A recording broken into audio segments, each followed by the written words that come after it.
It was Mother's Day, late afternoon. The kind of warm evening where the sun lingers just a little too long, like it doesn't want to leave.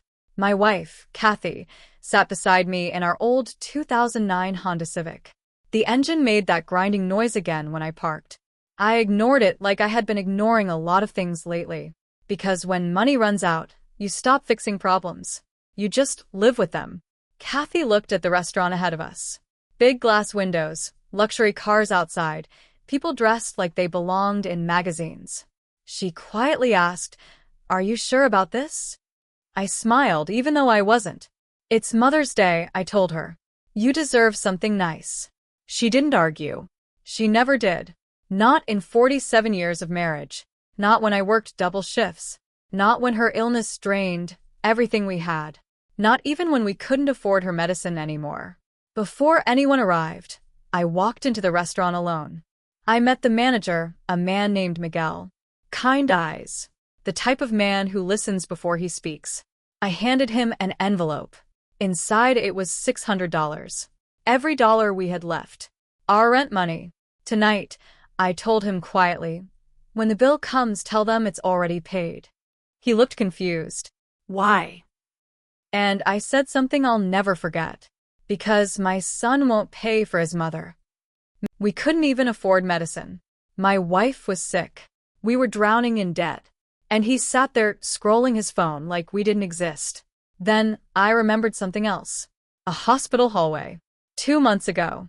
Kathy was inside, fighting for her life. And outside, I heard my son say, "How long do you think she has?" And Amber replied, "We wait. Then we deal with the insurance." That was the moment something inside me broke. Not loudly, not dramatically, just quietly, like a bone snapping under pressure. Back at the table, Kathy hadn't touched her food.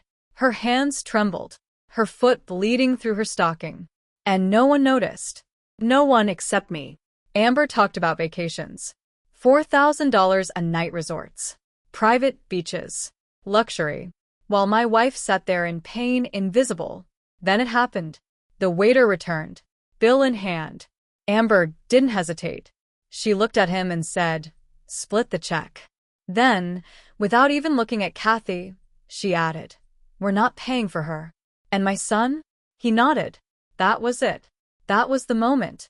I slowly stood up. The entire table went silent. And I said one sentence. "Actually, the bill has already been taken care of." Their faces changed instantly.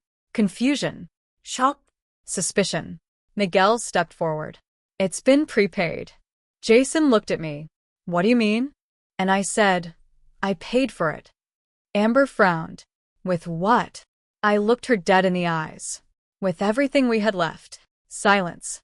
Then I added, "And don't worry, this is the last time." Jason blinked. "What does that mean?" And I said something he'll never forget. "It means you're on your own now. No more help. No more support. No more pretending we're family. You made your choice tonight. And so did I." Kathy stood beside me, weak but proud. And for the first time that night, she wasn't invisible anymore.